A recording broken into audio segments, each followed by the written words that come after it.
On August 4th, 1990, two men were hiking near the Scottish village of Calvine when they witnessed something they could not explain. Floating completely still above a nearby field was a large diamond-shaped object. The sight shook them. They moved under nearby trees for cover and kept watching as the strange craft remained suspended in the air, silent and motionless. Soon after, another object appeared beside it, what looked like a military jet. No one knows whether the jet was there to monitor the object or confront it. After several minutes, the diamond-shaped craft shot straight upward and vanished into the clouds. That was the final moment they saw. My name's Nick Pope. I used to work for the British government. I worked for them for 21 years at the Ministry of Defence. One of the most interesting cases in the British government's UFO files, the Calvine incident. This was a case where two hikers were out walking in Scotland and they saw a large diamond-shaped craft hovering a short distance above the ground. And they took some photographs, and then this object shot off to the horizon at incredible speed. Today, reports of UFO sightings appear almost every week. Most of them share one key issue: there is no proof. Outside of eyewitness stories, there is usually nothing to back them up. And in the rare cases where some kind of evidence does exist, it is often dismissed as a hoax or simple confusion. But the Calvine case from 1990 stands apart. Even though they were frightened, the two hikers did something nearly no one else ever thinks to do. They took a photograph. That photograph. More than 35 years later, many people believe it is the best UFO image ever captured. It has been reviewed by experienced photography analysts, and none have found signs of manipulation. From everything experts can tell, the image appears genuine. There really was a large diamond-shaped object in the sky over Calvine that day. Of course, UFO does not automatically mean aliens, but it is easy to see why many people view the Calvine photo as strong proof that something beyond our world may have visited us. The story around the Calvine sighting carries many strange details. The limited facts we do have only make it more puzzling. For example, we know the British government took the image seriously. Officials gathered information about the sighting and launched an investigation. Once it ended, they worked hard to make the entire case vanish from public view. Their efforts worked. The image did not reach the public for more than 30 years. Even for someone who doubts most sightings, that behavior raises eyebrows. So does the Calvine UFO photo prove that aliens have visited Earth? Let's take a closer look. After capturing the now famous image, the hikers sent it to the local newspaper, the Glasgow Daily Record. Technically, they sent multiple images. 6 similar photos were taken within moments of each other, but only one still exists today. We'll return to that later. The paper's picture editor, Alan, immediately knew the photos were major news, but he chose not to publish them right away. Several RAF bases were located near Calvine, and he worried the hikers may have photographed something classified.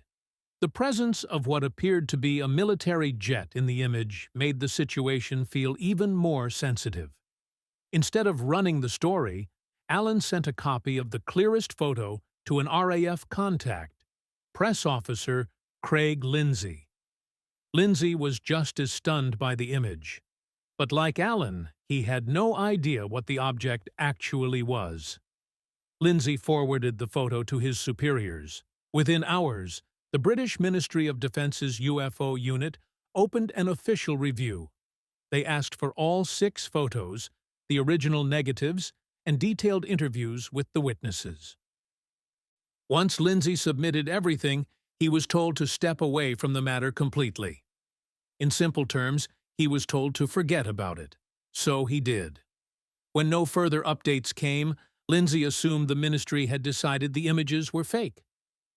A few months later, Lindsay was in London for a conference and decided to stop by the MOD. To his surprise, he saw a large poster-sized copy of the now familiar photo pinned to the wall in an upstairs office. Instead of treating the case like a joke, it looked very much like the Ministry of Defense was taking the Calvine sighting seriously. Lindsay asked questions and was told that RAF photography specialists had carried out a full examination of the images. They found no signs of tampering, no tricks, and no editing. The photos were authentic. But when it came to what the diamond-shaped object actually was, no one was willing to give him an answer. Sadly, right when the story started to become more interesting, the trail suddenly went silent. From the outside, it appeared that the MOD simply dropped the investigation, and Craig Lindsay never heard anything further. Even more strange, the Glasgow Daily Record never published the story at all. Considering how strong the Calvine photo was, it should have been the biggest story of the decade. That makes it hard to ignore the idea that the MOD stepped in and stopped it from being printed. And that matters. UFO stories appear in newspapers all the time. But for some reason, the British government wanted this one hidden. And hidden it was. After the MOD took control of the material in 1990, the Calvine photo was not seen by the public again for more than 3 decades. As someone who tends to doubt stories like this, even I have to ask what the government was trying to keep out of sight. That is what we are going to explore in this video.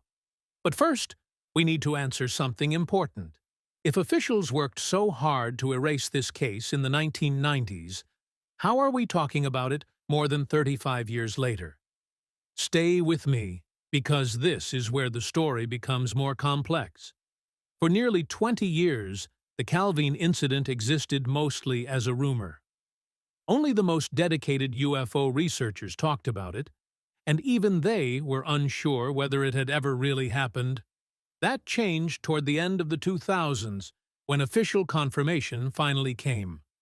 Between 2008 and 2013, the MOD released hundreds of UFO-related files through a Freedom of Information program. These included hundreds of thousands of pages, many with heavy black redactions. Investigative journalist Dr. David Clark was asked to review them for the British National Archives. Most of the files contained nothing of real interest, but a few stood out, including one that focused on a UFO sighting near the village of Calvine in 1990. That file included a low-quality photocopy of the image and a briefing document prepared for senior members of Margaret Thatcher's cabinet. The document explained how ministers should respond if journalists asked difficult questions about the Calvine incident. That alone raised eyebrows. As we already know, the Calvine photos were never published, so the press was never in a position to ask questions. Even more surprising, the document showed that the incident had been discussed at the highest levels of government. That is extremely rare when it comes to UFO reports.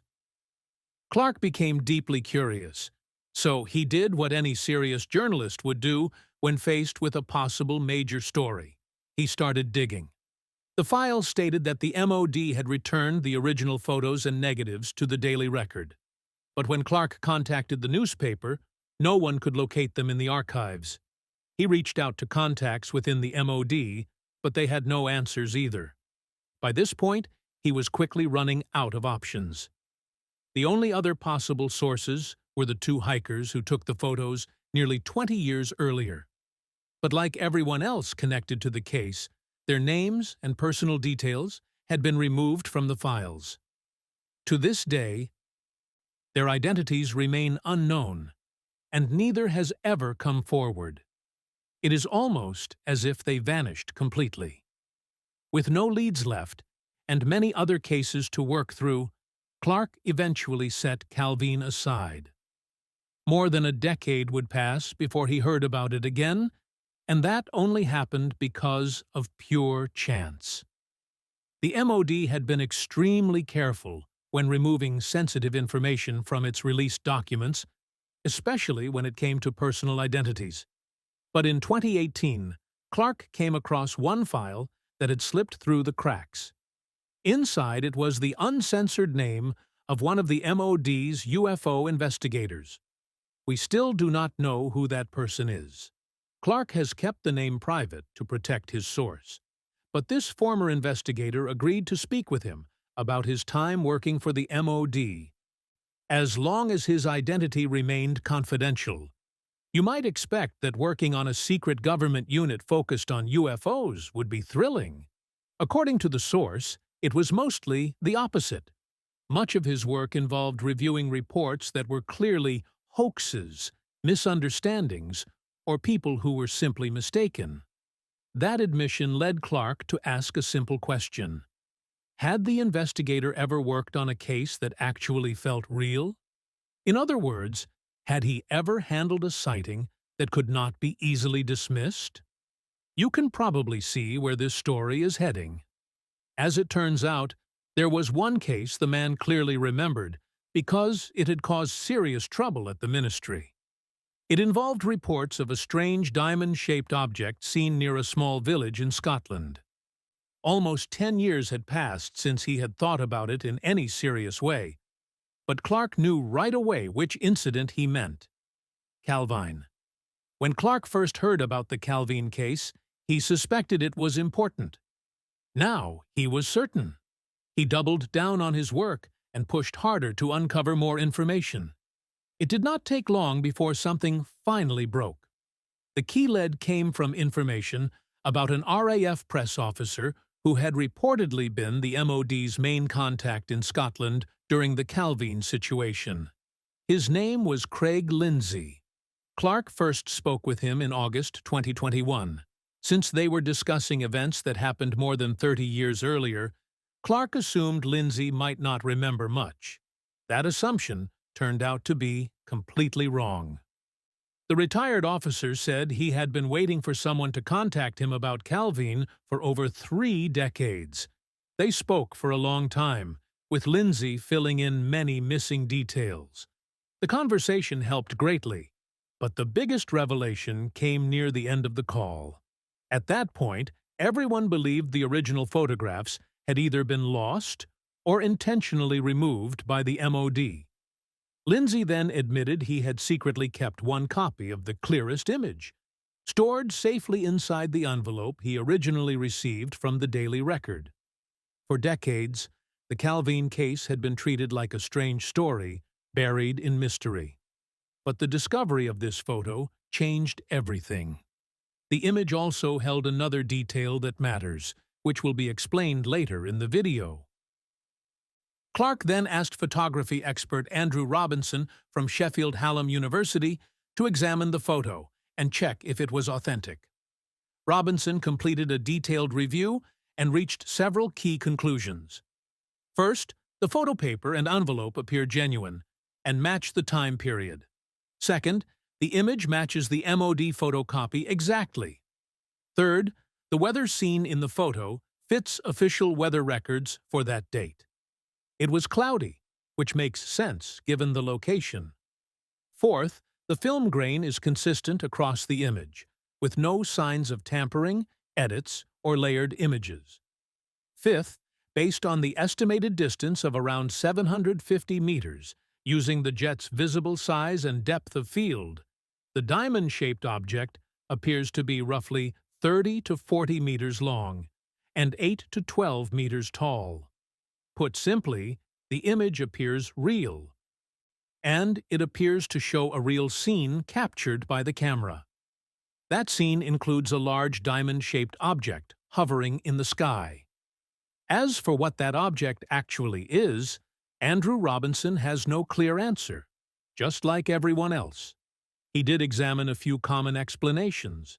One idea suggested the object could be a reflection of a rock in water. Another suggested it might be the top of a mountain hidden by cloud cover. He did not fully dismiss either idea, but based on his professional judgment, neither explanation fits well. The reflection idea does not work because the water shows no movement and the lighting does not match how a reflection should behave. The mountain theory fails because it does not match the landscape around Calvine. So, based on all available evidence, we appear to have a real photograph of an unidentified flying object. That alone is major news. In August 2022, David Clark released the story publicly. After being buried for more than 30 years, the Calvine case finally became public knowledge.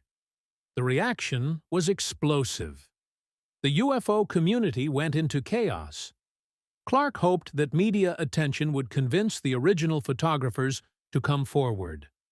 Strangely, that never happened, and there may be a reason for that. During his research, Clark spoke to many people who lived near Calvine around the time of the sighting. One of them was a chef named Richard Grieve, who said he worked with the original witnesses at the Fishes Hotel in Pitlochry. Grieve clearly remembered the incident and what followed. He claimed that not long after the sighting, two men wearing dark suits came to the hotel to speak with the photographers. The conversation took place outside in heavy rain, so Grieve did not hear what was said. But he said the two young men returned looking shaken and pale. They seemed disturbed for days afterward. Then, 4 weeks later, both vanished. Clark has tried hard to locate them, but to this day, no one knows where they are.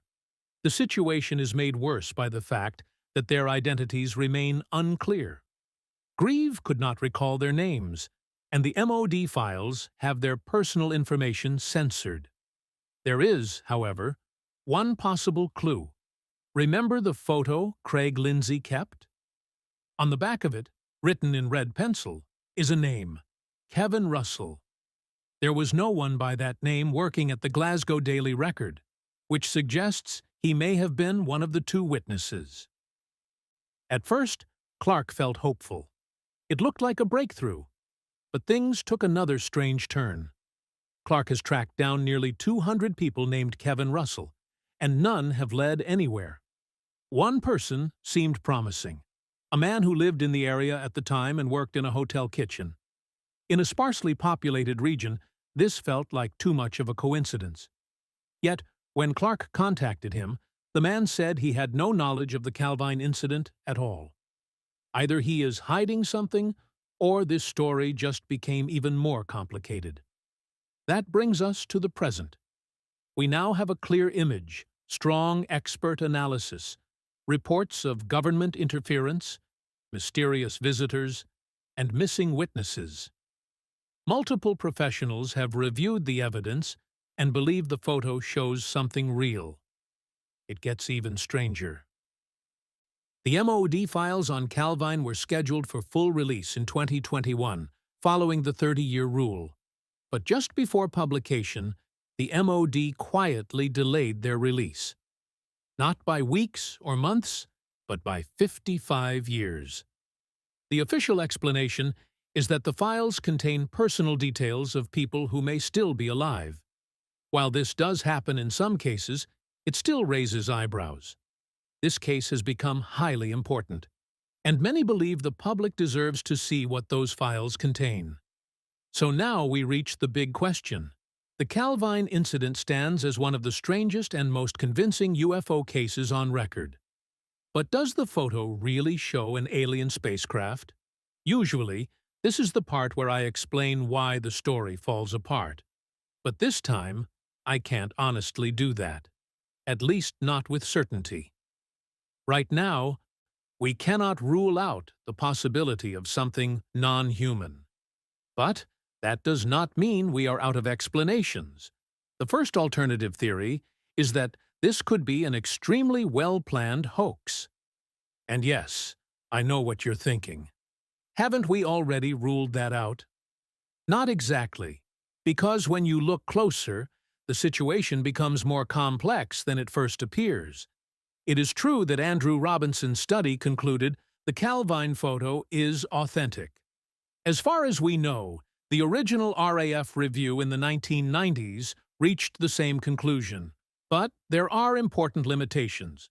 We have no records from the RAF investigation, so it makes more sense to focus on the newer analysis. Robinson only had access to one copy of one of the original images. He did not have any of the negatives.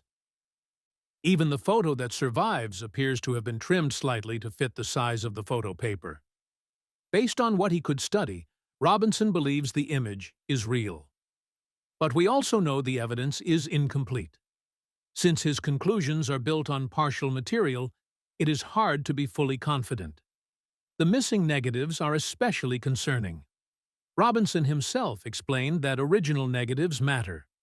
They allow experts to study the full image in high quality, instead of relying on lower-grade copies. Multiple negatives would also help place the image in a sequence, showing what came before and after, which could offer extra clues. So, unless someone eventually finds those negatives, there will always be a chance that the image is a hoax. And when a hoax is possible, Occam's razor suggests the simplest explanation often wins. Ask yourself what seems more likely: that someone created an extremely convincing fake, or that two ordinary people with a rare high-quality camera just happened to capture a real alien craft.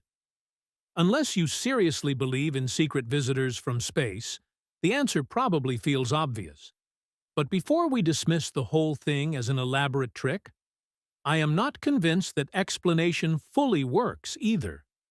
Even though we only have one image today, several people have claimed to see all 6 original photos. These include Craig Lindsay, staff at the Glasgow Daily Record, and members of the MOD. Creating one fake image that could fool forensic experts would be difficult enough.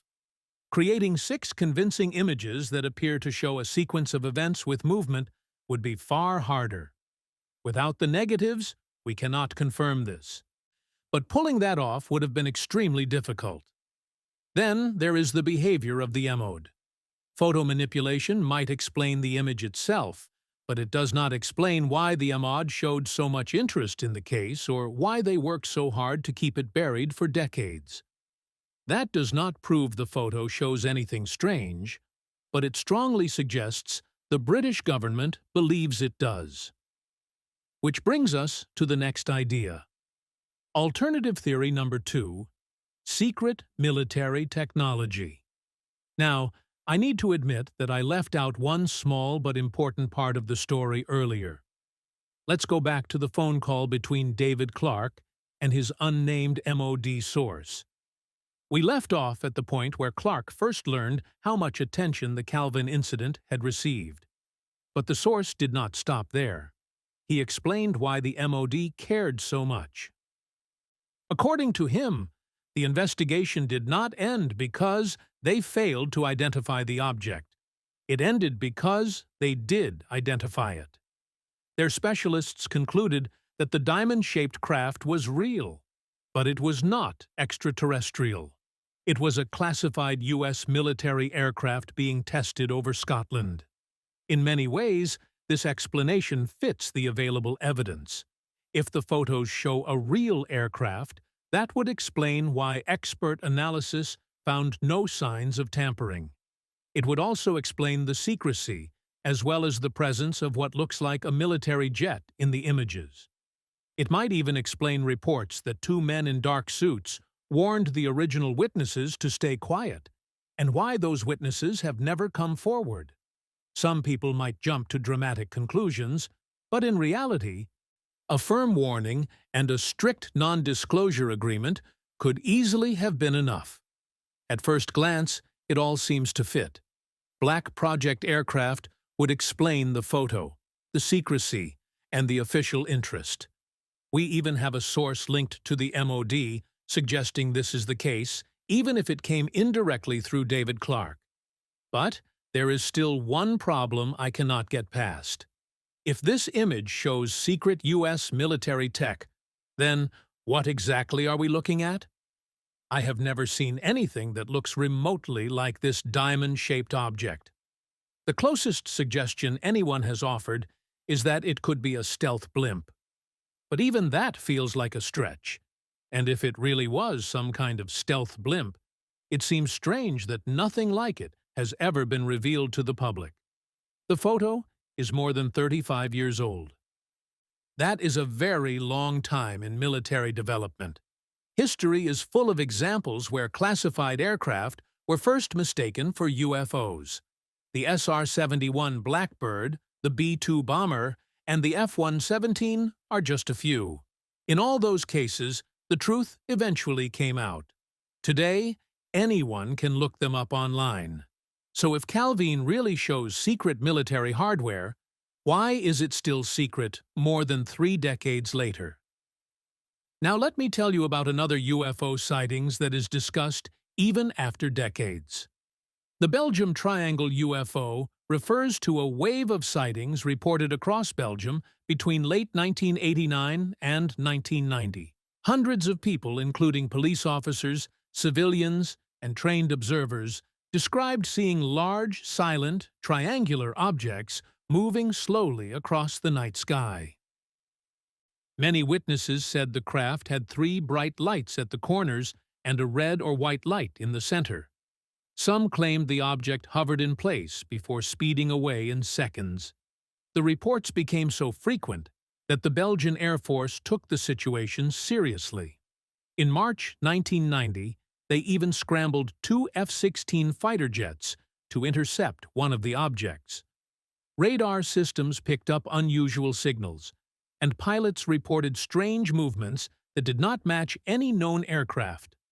The jets tried to lock onto the target several times, but the object appeared to accelerate too fast for them to track. The Belgian government did something unusual. Instead of denying the events, they admitted that something unexplained had occurred. Officials held press conferences and released information to the public. This openness made the case one of the most discussed UFO events in Europe. To this day, no official explanation has been accepted by everyone. Some believe it was secret technology. Others think it was a natural phenomenon or misidentification. Many remain unsure. If you enjoyed this breakdown, make sure to like the video and subscribe for more real stories like this. Share your thoughts in the comments and tell us what you think people were really seeing in the skies over Belgium. Do you believe it was advanced tech, a simple misunderstanding, or something we still can't explain?